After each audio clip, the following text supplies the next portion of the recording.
আপনার বক্তব্য আল্লাহ ভরসা অনেক শুনেছি। মোবাইল চালু যদি করি আল্লাহ ভরসা, তাহলে শুনতে পাই। আপনার আল্লাহ ভরসার একটা বক্তব্য আমাদের মনে আছে। আপনি বলছিলেন মূসা আলাইহিস সালাম আগে আগে পালিয়ে যাচ্ছেন, পিছনে পিছনে ফেরাউন ধাওয়া করছে সদল বলে। হঠাৎ গিয়ে সামনে পাহাড় পড়ল, তিনি আর যেতে পারবেন না। সামনে মুখে পাহাড়, বামে ফেরাউন, পিছনে ফেরাউন, ডানে কুলজম সাগর, বাঁচার কোনো পথ নেই। মূসা আলাইহিস সালামের সঙ্গী সাথী বললেন, ইন্নালা মুদরাকুন, আমরা আটকা পড়েছি, আমরা এখন ফেরাউনের হাতে বন্দী। মূসা আলাইহিস সালাম বললেন, কাল্লা, কখনো নহে, অসম্ভব, এটা হতে পারে না। ইন্না মায়া রাব্বি, আমার সাথে আমার প্রতিপালক রয়েছেন, সায়াহদিনী, তিনি আমাকে পথ দেখাবেন। বাহ্যিকভাবে বাঁচার কোনো পথ নেই। কোন সাহসে মূসা আলাইহিস সালাম বলতে পারেন যে অবশ্যই অসম্ভব, এটা হতে পারে না, ফেরাউন আমাকে ধরতে পারে না? বাহ্যিকভাবে বাঁচার কোনো পথ নেই। একমাত্র আল্লাহর উপরে ভরসা করে মূসা আলাইহিস সালাম এই কথা বলেন।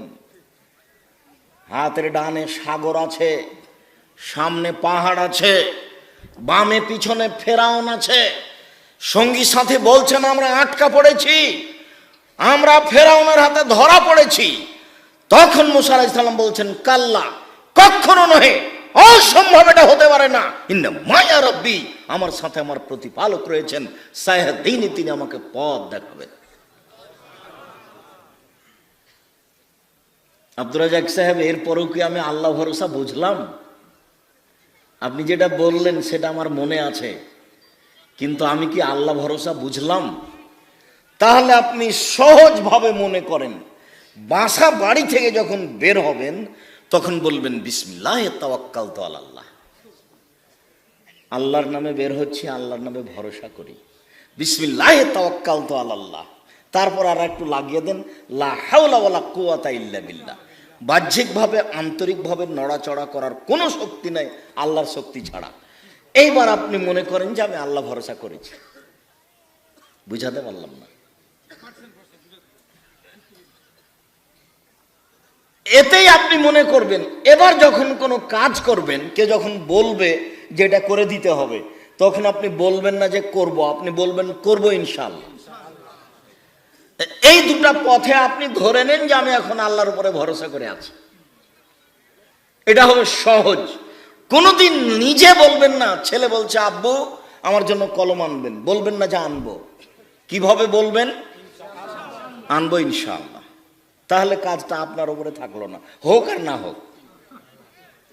যদি ভুলে গিয়ে থাকেন তো ইনশাআল্লাহ, যদি কিনতে না পারেন তো ইনশাআল্লাহ, যদি কিনতে পারেন তো ইনশাআল্লাহ, মানে আল্লাহর উপরে আছে, যদি আল্লাহ চাই।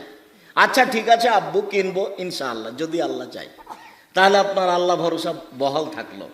তাহলে মনে রাখবেন, রাখতে পারবেন কি?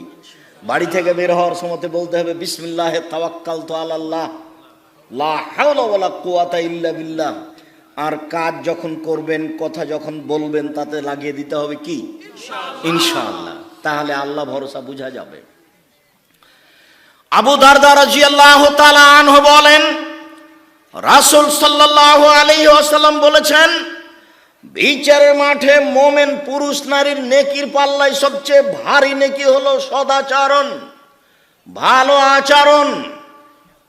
নওয়াস ইবনে সামান আনসারী রাদিয়াল্লাহু তাআলা আনহু বলেন, সালতু রাসূলুল্লাহ সাল্লাল্লাহু আলাইহি সাল্লাম মাল বিররু ওয়াল ইসমু, আমি নওয়াস ইবনে সামান আল্লাহর নবীকে একদা জিজ্ঞাসা করলাম, আল্লাহর নবী, পাপ কি জিনিস, নেকি কি জিনিস, একটু বলবেন?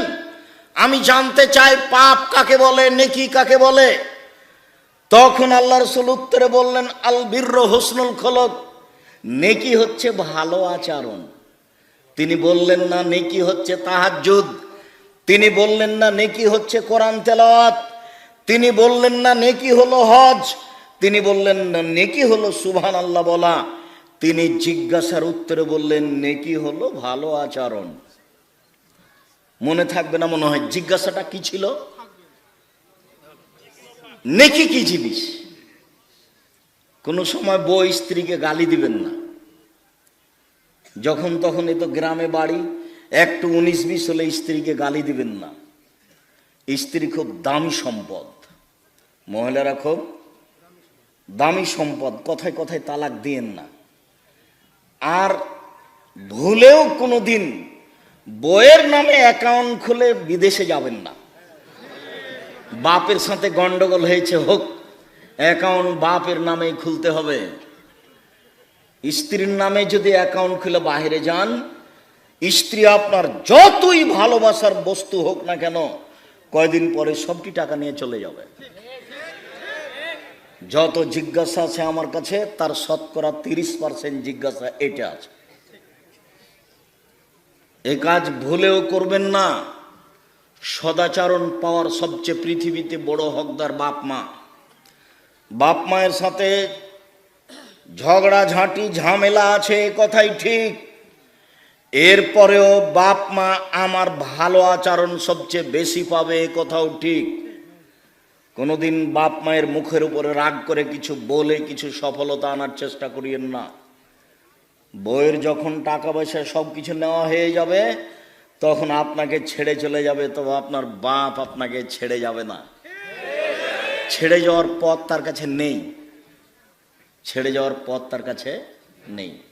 তবে বইয়ের সাথে স্ত্রীর সাথে ভালো আচরণ করবেন। কথায় কথায় তাকে তালাক দিন না। তালাক হলো মোলা তুলে খাওয়ার মতন, মানে তুললে গাছটা শেষ। আর শাক যদি উঠিয়ে উঠিয়ে খান তাহলে গাছটা আছে এখনো। তালাক মানে দিলেই শেষ। রাগ করে যদি আর একবার দেন তাহলে শেষ। এটা নিয়ে আর কোনো কথা নেই।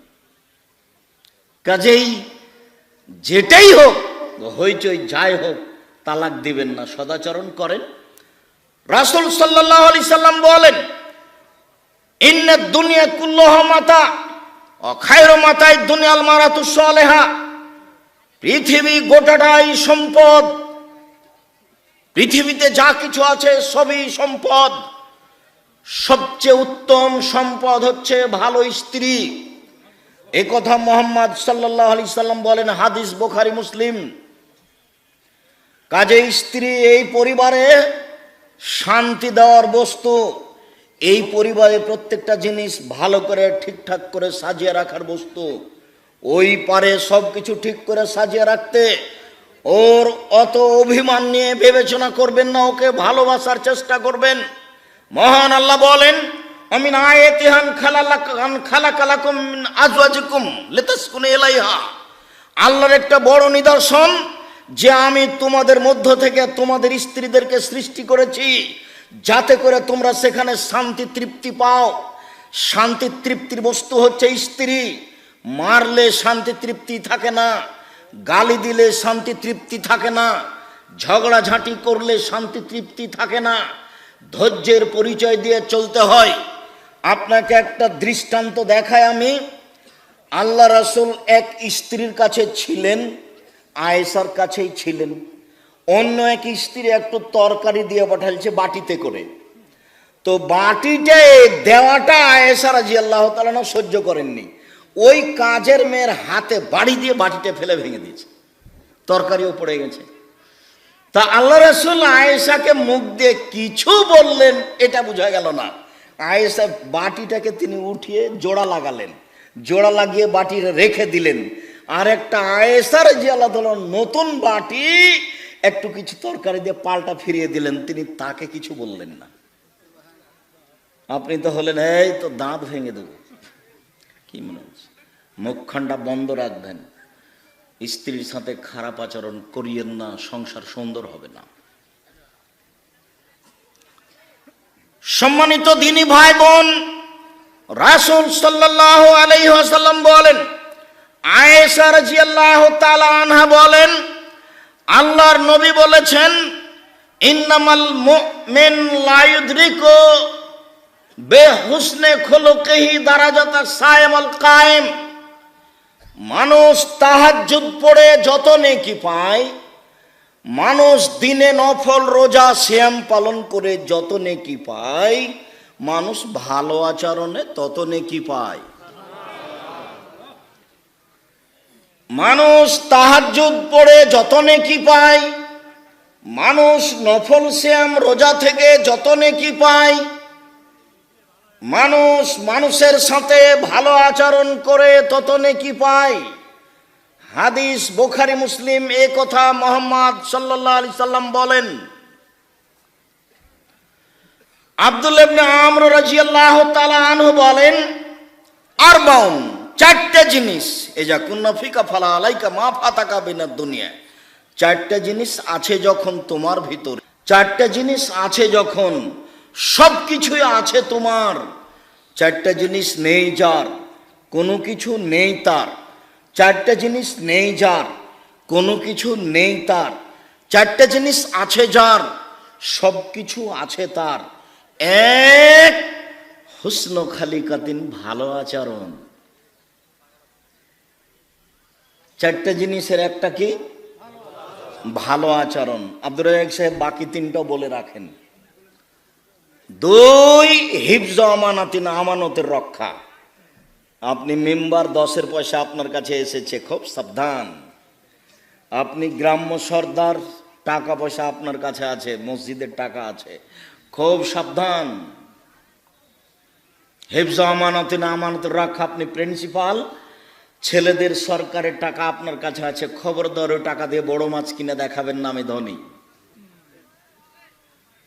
10-এর পয়সা গোখরা, গোমা, গামা সাপের চেয়ে অনেক বেশি খারাপ।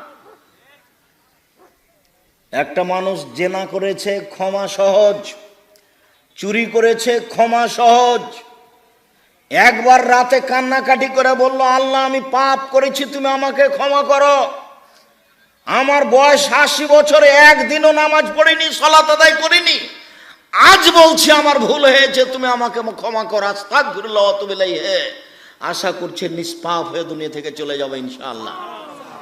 কিন্তু আপনি সরদারি করতে গিয়ে 10টা টাকা আত্মসাৎ করেছিলেন, এটা কি হবে? ভাইয়ের জমি দখল করে আছেন, দিচ্ছেন না, এটার কি হবে? বোনের জমি দখল করে আছেন, দিচ্ছেন না, এটা কি হবে? ছেলেটা জানে, ছেলেটা আপনাকে বহুদিন বলেছে, ছেলেটা আপনাকে বলেছে, আব্বা ভিক্ষা করে খেতে রাজি আছি, ফুফুর জমি খাবো না। ভিক্ষা করে খেতে রাজি আছি, ফুফুর জমি খাবো না। দাদা মারা গেছে, সকালে আপনি জমি পাবেন, বিকেলে আমার ফুফু ভাগ পাবে, এ কথা নয়। যখন আপনি পেয়েছেন তখনই আমার ফুফু পাবে, এ কথাই ঠিক।